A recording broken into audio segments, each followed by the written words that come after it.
Okay, so this Etsy t-shirt design hustle thing going around, you've probably seen it. Like, Yeah. it sounds pretty good, right? Yeah. Almost too good to be true. Right. So let's dive in. Okay.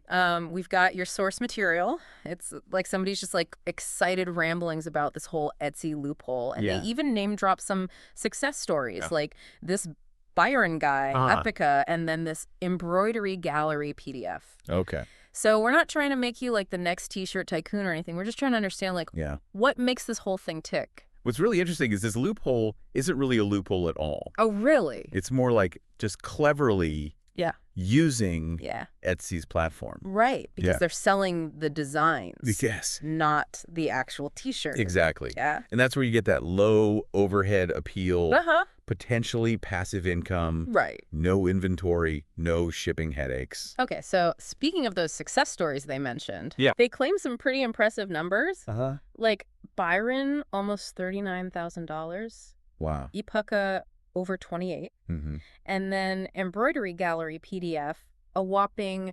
$222,450. Those are huge numbers. But Yeah. I think we have to ask, are those typical? Right. Or is this just like the highlight reel?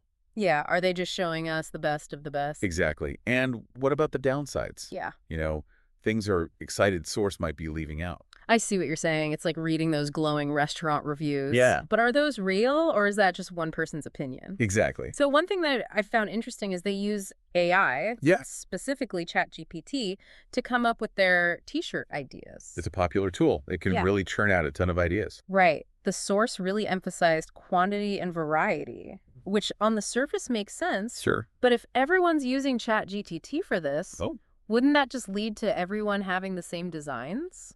That's a really good point. Yeah. It's all about differentiation. How do you stand out? Right. And that's where I think niche targeting comes in. Yeah. Unique branding and offering something special. Okay, so you've got your design ideas. Right. Now you need to actually create the images. Yeah. And for that, the source mentions 2 different AI tools. Okay. Leonardo, which is free, Mm-hmm. and then this paid option, Runway ML. Right. So think of Leonardo as like your entry level. Okay. It's great for getting your feet wet. Uh-huh. Experimenting Runway ML is more of a powerhouse. Okay.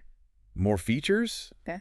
No, but it's not free. So it just depends on what you need. Exactly. Now, we can't really ignore the whole AI art controversy. It's a big one. Lots of artists are voicing their concerns. For sure. It's a really complex issue.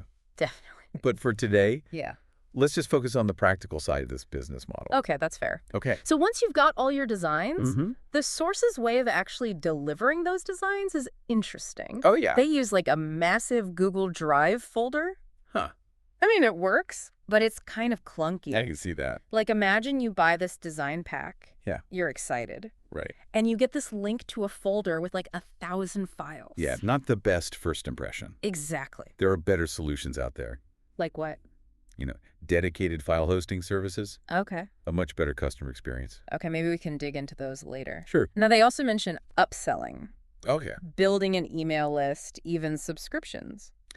Interesting. Is that realistic for this type of product? I don't know. That's what I'm wondering. I mean, it has potential, Okay. but it needs to be more nuanced than just like, Yeah. here are the designs, please subscribe. Right. You really got to provide value, build Mhm. trust, make people feel like they're part of a community. So it's not just about getting that sale.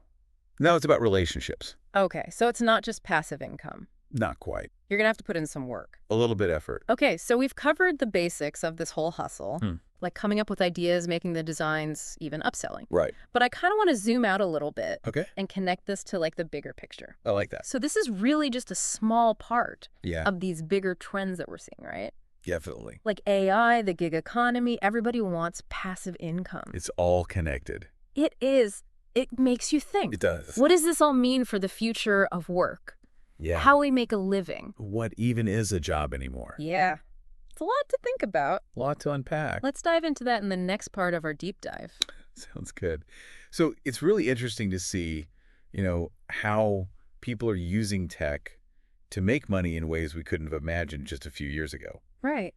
But like with anything new, you got to ask, is it going to last? Yeah. How tough is the competition? Yeah. And where does human creativity fit in? Right, because with all this AI stuff, Yeah. it's not as simple as just throwing some designs together and calling it a day. If you want to really succeed, Yeah. You need more than that. Yeah. So anyone can make a design pack. Right. But building a brand, a community, Hmm. that's the real challenge. Exactly. And I think that's where the source we're looking at kind of falls short. How so? They focus so much on the hustle. Like the quick wins. Right. But they don't really talk about the strategy, the long-term commitment. Yeah, they were really excited about those first few steps, Uh-huh. but then they kind of glossed over some of the more strategic stuff. Like using a Google Drive folder. Right. It works. But It's it's not the best look. not very professional. Put yourself in the customer's shoes. Okay. You buy this awesome design pack, Yeah, you're excited. and you get this link to a folder overflowing with files. Hundreds of them. Not exactly a smooth experience. No. Dedicated file hosting is way better.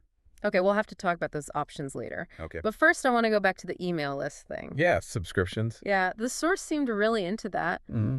But can that really work for this?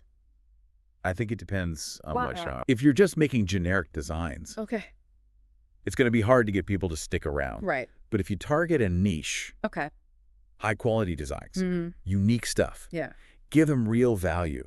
Like what? Tutorials, design tips, Okay. exclusive content. So it's more than just the designs themselves. Exactly. You got to build a relationship. Okay, so it's not just a transaction. It's about giving them a reason to stay. So the source also mentions selling these packs on other platforms. Oh, yeah, like Redbubble and Zazzle. Yeah, is that something people do? It's pretty common. Diversifying your income is smart, Okay. especially in a crowded market. So they're not putting all their eggs in one basket. Exactly. Yeah. Different platforms, different audiences. But their main focus was still Etsy. Yeah, building that email list, Right. that subscription service. That's the passive income dream. Just imagine getting paid every month. Without having to lift a finger. But it takes a lot of work to get there. Oh yeah, tons of upfront effort. And even then, it's not really passive, right? You still got to keep making new designs. Stay on top of trends. Manage your subscribers, answer questions. So the source might be downplaying the work involved. I think so. It's easy to get caught up in the hype. People think it's a get-rich-quick scheme. But like any business, it takes work planning. And you got to be ready to adapt. The market changes constantly. AI gets better, competition gets tougher. And customers always want something new. So you always got to be learning. There's no easy answer. Nope. Which brings us back to that whole future of work thing. Right, this Etsy hustle.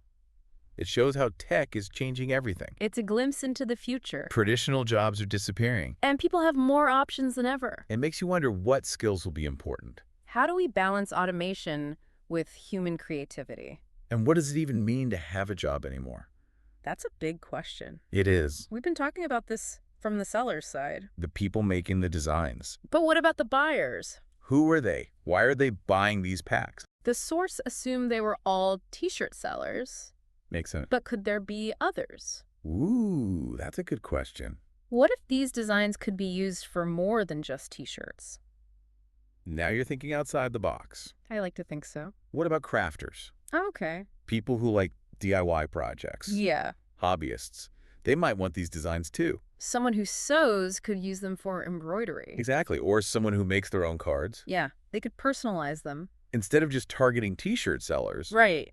you're reaching a much bigger audience. It's not just business to business anymore. It's business to consumer. And that means changing your marketing. Your whole approach. Instead of just selling designs. You're selling a way for people to be creative. A lifestyle. It's a much more powerful message. And it all started with this simple Etsy hustle.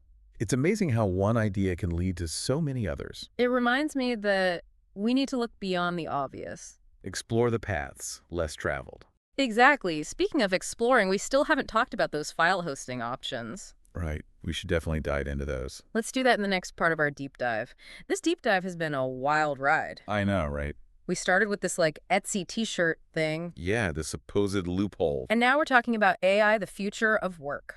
It's all connected. It really is. And we still haven't even talked about those file hosting options. We should get to those. Yeah, definitely. But first, Yeah. I keep thinking about this whole expanding the audience thing. I know, it's a game changer. Going beyond just t-shirt sellers. It's about empowering anyone to be creative.